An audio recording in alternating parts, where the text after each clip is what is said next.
নমস্কার বন্ধুরা, আমার নতুন একটি দিনহাটা ব্লগে আপনাদের সবাইকে স্বাগত জানাই। আশা করছি সবাই ভালো আছেন, যে যেখানে আছেন। Bring me into golden sunlight. If I'm going with you, I know we'll get to the other side. Sinking in, I know this feels right.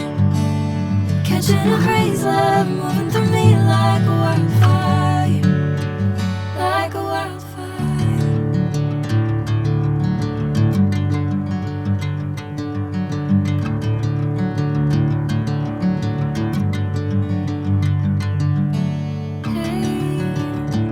I'm never the same. Whenever you're calling my name, I'm taking my sweet time. Hey, whatever the plan, I know I'm holding the best of me out of my hand. I know you'll always understand.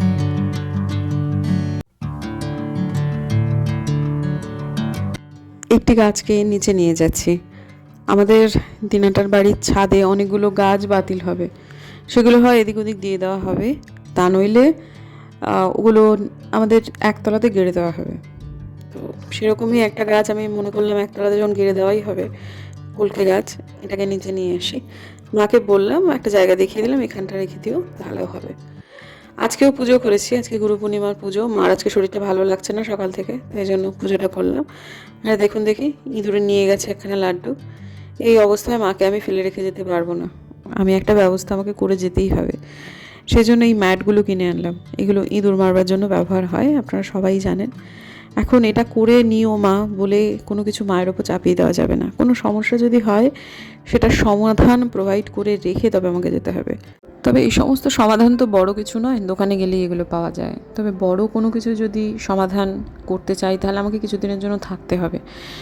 এই যে বাস্তু বৃক্ষটা, যেটা আমাদের নারকেল গাছটাকে কাটা হবে, সেইটা যেমন একটা অনুমতি সাপেক্ষে পুজোর ব্যাপার আছে, সেটা করা। তাছাড়া ওই ছাদের কামলা নিয়ে কাজগুলো করা, ওগুলোতে এখনও কিছুটা সময় আছে। মা আগে সেরে উঠুক, তারপর এগুলো হবে। আপাতত মায়ের আরোগ্য ছাড়া এই মুহূর্তে কোনো কিছুই আর কি ভাবতে পারছি না। হ্যাঁ, নারকেল গাছ কিন্তু বাস্তু গাছ, এটা আমাদেরকে পুজো করতে হবে, তাকে অনুমতি নিতে হবে, এবং সে একটা ধর্মীয় উপাচার আছে। সেটার জন্য আমার সাথে কথা হয়েছে আমাদের পুরোহিতের, মাও কথা বললেন। ইনফ্যাক্ট ইনফরমেশনটা আমার মা খুব ভালো করেই জানতেন। অনেকেই হয়তো বা এই ধরনের ব্যাপারগুলো জানেন না, এই রিচুয়ালসগুলো, বা অনেকেই হয়তো বা জানেন। তো আমরা এটা করব ঠিক করেছি, কারণ গাছটা যতই হোক প্রাণ ফলন্ত গাছ, এটা 12 মাসে নারকেল গাছ, সুতরাং এটা তো একটা ব্যাপার আছেই। মানে এটাকে প্রাণ যখন তার কেড়ে নেব, তার আগে তাকে উপযুক্তভাবে, নারকেল গাছ যেহেতু হিন্দুদের অত্যন্ত পবিত্র একটি গাছ, সুতরাং তাকে জানাতে হবে, তার কাছে ক্ষমা প্রার্থনা করতে হবে। এটা কিছুটা প্রায়শ্চিত্তের মতো আর কি। তো যাই হোক, এখন আপাতত নিচে নেমে এসেছি ঘর থেকে, মানে দোতলা ঘরটা বন্ধ করে রেখে। দোতলা ঘরটাতেই তো আমরা ছিলাম, কি মনটা খারাপ করছিল, কিন্তু ঠিক আছে, থাকার জন্য তো আসিনি, যেতে তো হবেই। তো এখন আপাতত যতটুকু আমার মায়ের পক্ষে করে রাখা সম্ভব, আমি ঠিক ততটুকু করে রেখেই যাচ্ছি। তো মা সকালবেলাতে উঠে শরীরটা একটু খারাপ করছিল জন্য পুজোটা আমি করবার পর মা আবার পরে পুজোর ঘরে ঢুকেছেন, এবং মা যথারীতি মায়ের মতো করেই পুজো করছেন। তো আজকে গুরু পূর্ণিমা, এখন বেরোনোর একদম সময় হয়ে গেছে। মায়ের পুজোটা প্রায় শেষের পথে, কিন্তু পুরোটা শেষ হয়নি, কিন্তু শেষ করবার জন্য অপেক্ষা করলে আমাদের ট্রেন আমাদের বেরিয়ে যাবে হয়তো বা। তো যাই হোক, তারপর বেরোনোর পর আমার একটা কথা মনে পড়ছিল না, যে একটা কী যেন একটা বলবো, কী যেন একটা করব। তারপরে এই বেরিয়ে পরে মনে পড়লো, এখনও হাতে যেহেতু খানিকটা সময় আছে, তাই মাকে বললাম মা, তা মা দাঁড়িয়ে দাঁড়িয়ে শুনতে পাচ্ছে না, সেই জন্য আবার ভেতরে গেলাম। ভেতরে যাওয়ার পর একেবারে শেষ মুহূর্ত পর্যন্ত, মানে আমি যতক্ষণ না পর্যন্ত টাটা করেছি ততক্ষণ পর্যন্ত আমি বিভিন্ন রকম ইনস্ট্রাকশন দিয়েই গেছি, হয় মমিনে দিকে নাহলে মাকে। সেগুলো আর যাই হোক কিছু নয়, ওই মায়ের ভালো থাকা সংক্রান্ত বিষয়ক আর কি। আর কটা দিন থেকে গেলেই হতো, কিন্তু উপায় নেই। দিতে হবে গরম জলে নয় ঠান্ডা জলেই, মানে নর্মাল ওয়াটারেই দেবে। মমিনা দি ওটা মনে করে দিবি, দিনটা এখন এসে একটু করে নাও, রাত্রেবেলাটা কিন্তু ওটা হতে হবে। কি আর বলবো বলুন তো বন্ধু, এই যে এসেছি পর থেকে এক নাগাড়ে মায়ের সাথে একটা জিনিস নিয়ে আমার মতভেদ চলছে, সেটা হচ্ছে আমি শিলিগুড়িতে নিয়ে যেতে চাইছি। আর মা কিছুতেই কিছুতেই কিছুতেই যাবে না, একটা যুক্তি মানে রং বেরঙের যুক্তি সাজাচ্ছেন। তারপরে এই যে নারকেল গাছটা কাটা, সেটা একটা যেমন ব্যাপার, কার ঘাড়ে পড়বে, আমি সেটাকে মেনেও নিয়েছি, কারণ ওটা সত্যি। ঠিক আছে, আমি থেকে যাচ্ছি, পুজোটা করিয়ে নাও, কেটে নাও, তারপর চলো। তাও না, তারপর এই যে চলে এলো হচ্ছে এই আমাদের নবীনবরণটা, সেই নবীনবরণটা কিন্তু আবার ক্যান্সেলও হয়ে গেল। মানে আমি যে কালকের ব্লগে দেখিয়েছিলাম না, সেটা কিন্তু ক্যান্সেল হয়ে পিছিয়ে গেল। তো সেটা পিছিয়ে গেল এই জন্যই যে আজকের ডেটে দাঁড়িয়ে, অর্থাৎ গুরু পূর্ণিমার দিন আমি বেরোলাম, তো আমার স্কুলের একজন মাস্টারমশাই তিনি পরলোকগত হলেন আর কি। যদিও স্যারের পরলোকগতির ঘটনাটা আমি তখনও জানতাম না, আমি জানতে পেরেছি পরে। তো মাকে সেটা বললাম যে দেখো তো মা, নবীনবরণ করছিলে, নবীনবরণটাও তো যাওয়া হলো না, সেটাও তো কতদিন পিছিয়ে গেল, তুমি তো চলে আসতেই পারতে।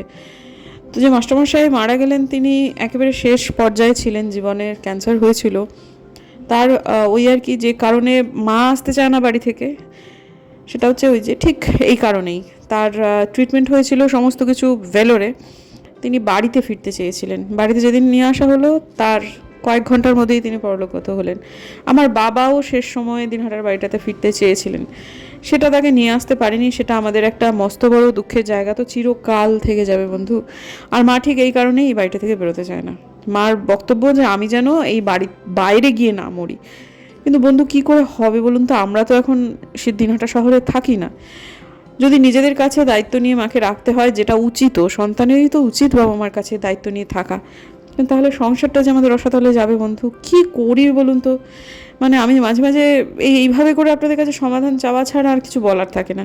এখন মায়েরও প্রচণ্ড পরিমাণে মৃত্যু হয় উঠেছে, এবং মার খালি খালি মনে হয় মা বোধহয় দিনহাটায় যাবেন না। আমি যদি মাকে নিয়ে চলে আসি, আর মা হয়তো শিলিগুড়িতে মায়ের শেষ নিঃশ্বাস ত্যাগ হবে। আমি তুমি অনেক দিন বাঁচবে, তুমি কেন শুধু শুধু এরকম করছো? কিছুটা দিন হাওয়া বদলও তো মানুষের লাগবে, শুধু হাওয়া বদল নয় বন্ধু, বিশ্রাম লাগবে। মার এই যে সমস্ত দায় দায়িত্ব দিনহাটায় থাকলে মায়ের নিজের, কাজের লোক এলো কি না, রান্না কি হবে, কোথা থেকে কি আসবে, করতে পারুক বা না পারুক, কাউকে দিয়ে করানো, সেই জন্য তো একটা মাথার খেলা আছে বন্ধু। কি করে বোঝাবো যে এগুলো থেকেও মানুষের একটু মুক্তি প্রয়োজন। কিন্তু ওই যে এই জিনিসগুলো মাঝে মাঝে ভারী হয়ে যায়। আর পুরো মানে এবারে যাত্রাটা এতে আমার সাথে মায়ের এ নিয়ে একটা ঠান্ডা লড়াই চললো, তবে এবার আমি কোনো রাগারাগি করিনি, কারণ মা এবার সত্যি অসুস্থ ছিলেন, অনেকটা সময়ই শুয়েছিলেন। তো যাই হোক, ঠিক আছে, এখন আপাতত এই তো চললো পুরো ইয়েটা জুড়ে। মনটা বড় খারাপ করছে, বড় খারাপ করছে, মায়েরও খারাপ লাগছে, কিন্তু হ্যাঁ, কিন্তু এই এক দ্বিধা থেকে আমি মা কেউই মুক্ত নই, কেউই নই। যাই হোক, এটা হচ্ছে মহামায়ার পাটের আমাদের মন্দির। এইখানটাতে একটা জিনিস খেয়াল করলাম, এই যে চূড়োটা দেখতে পাচ্ছেন, এটা নতুন তৈরি হলে দেখবেন দারুণ লাগবে দেখতে, একটা দর্শনীয় জায়গা তৈরি হবে। কিন্তু এই চূড়োটার ঠিক পেছনেই দিনহাটা যে আমাদের স্টেশন, সেটা শেষ। অর্থাৎ এই পেছন দিয়ে যদি যাওয়া যায়, খুব দেরি যদি কখনো হয়ে যায়, এতটা ঘুরে আসার যদি সময় না থাকে, তাহলে আমরা কিন্তু ওই মহামায়া পাটের পেছনটুকু দিয়ে যদি প্ল্যাটফর্মে চলে যেতে পারি, তাহলে কিন্তু মিনিট 10 সময় বাঁচবে। কারণ মহামায়া পাট থেকে দিনহাটা স্টেশনে আসতে টোটো করেও কিন্তু বেশ খানিকটা সময় লাগে। তো দিনহাটা স্টেশনটা তাহলে কত বড়, সেটা একবার একটুখানি ভাবুন। তো যাই হোক, অনেকক্ষণ সময় বসে থাকতে হয়েছে এসেও, কারণ এইটুকু যাত্রাতেই মানে বামনহাট থেকে দিনহাটায় আসতেই ট্রেন মোটামুটি মিনিট 15 লেট ছিল আজকে। ঠিক আছে, মন খারাপ নিয়ে বসে আছি। আসার সময়ও বললাম, মা একবার বলো আমি যাব, একবার তুমি বলো আমি যাব, আমি টিকিট ক্যান্সেল করে দিচ্ছি, তোমার ডাক্তারবাবু ফলো আপ করবে, ফলো আপ পর্যন্ত আমি অপেক্ষা করছি, তারপর তুমি টুপুর মিলে গাড়ি করে যাব। টুপুরের এখনও ভর্তির সব কিছু হতে সপ্তাহ দুয়েক তো বাকি আছে, মা তুমি একবার বলো আমি যাব। গেলো না আর কি বলবো আর। ঠিক আছে, অনেক রকমের ব্যাপার। তো ঠিক আছে, দেখতে দেখতে চলে এলো উত্তরবঙ্গ। একটু আগে 3 জনকে দেখলেন না, কাঁধে হাত দিয়ে যাচ্ছে, ওরা বাবা ছেলে মা 3 জনেই অন্ধ, গান করে করে ওরা ভিক্ষা করে, কি সুন্দর গান করে। আজকেও যখন গানটা করছিল তখন আমি মায়ের সাথে ফোনে কথা বলছিলাম। আর এখানটাতে A1-এর জায়গায় B2 মানে দিয়েছে, আমাদের কোচ নাম্বার ছিল B2। তো ঠিকঠাক থাকে না বন্ধু, জানেন তো। মাকে নিয়ে এখন মানে কি বলবো, ট্রেনে যাওয়া যায়, কিন্তু মা বেশিক্ষণ এসিটাও সহ্য করতে পারেন না। আর এই যে অনেকটা উচ্চতায় তো ওই ট্রেনগুলো থাকে, ওই ওঠানামাটা আমার পক্ষে খুব মুশকিল হয়ে গেছে, যার জন্য মায়ের যাতায়াতের জন্য এখন হয় ফ্লাইট, তা নইলে গাড়ি, এছাড়া কিন্তু আর কোনো উপায় নেই। একটা 3.5 মাস 4 মাসের বাচ্চা, তাকে প্রথমবার তার দিদার বাড়ির লোকজন বাপের বাড়ি যাওয়ার জন্য তুলে দিতে এলো। মানে একটি মেয়ে বাচ্চা হওয়ার পর বাচ্চাটিকে নিয়ে তার হাজব্যান্ড শাশুড়ি সমেত যাচ্ছে শ্বশুর বাড়ি, তাদের শ্বশুর বাড়ি মালদায়। তোর মামার বাড়ির সবাই এসেছে বাচ্চাটাকে বিদায় দিতে। মানে দিদিমা খুব কান্নাকাটি করছিলেন স্টেশনে দাঁড়িয়ে দাঁড়িয়ে। দেখলাম আমারও টুপুরেরও এরকম একটা সময় গেছে বন্ধু, জানেন তো। মা যখনই তুলে দিতে আসতেন তখন কুচবিহারে আসতে হতো, মা খুব কাঁদতেন। আর এই যে দেখুন মহামায়া পাটের মন্দিরটা দেখতে পাচ্ছেন তো, মহামায়া পাটের মন্দিরের ঠিক পেছনটাই হচ্ছে স্টেশন। আর ওই দিক দিয়ে আসার রাস্তাও একটা আছে, সংকীর্ণ গলি কিন্তু আছে। ঠিক আছে, আপাতত মেয়ে এই সময়টা ভিডিওটা করেছে এবং এটা আমি ভিডিও এডিট করতে গিয়ে পেলাম। এই সময়টায় খুব মন খারাপ, যখন যে জায়গাগুলো পেরোচ্ছে সেগুলো দিনহাটা শহরও এই সময়টায় পেরোয়নি। মানে খুবই মন খারাপ। তো যাই হোক, তারপর ফোনটা হাতে নিলাম, নেওয়ার পর একবার আকাশ দেখছি, একবার গাছগুলো দেখছি, একবার বাড়িগুলো দেখছি। মনে হচ্ছে এটা আমার চেনা লোকের বাড়ি, এটা আমার চেনা আকাশ। অদ্ভুত অদ্ভুত মনে হচ্ছে।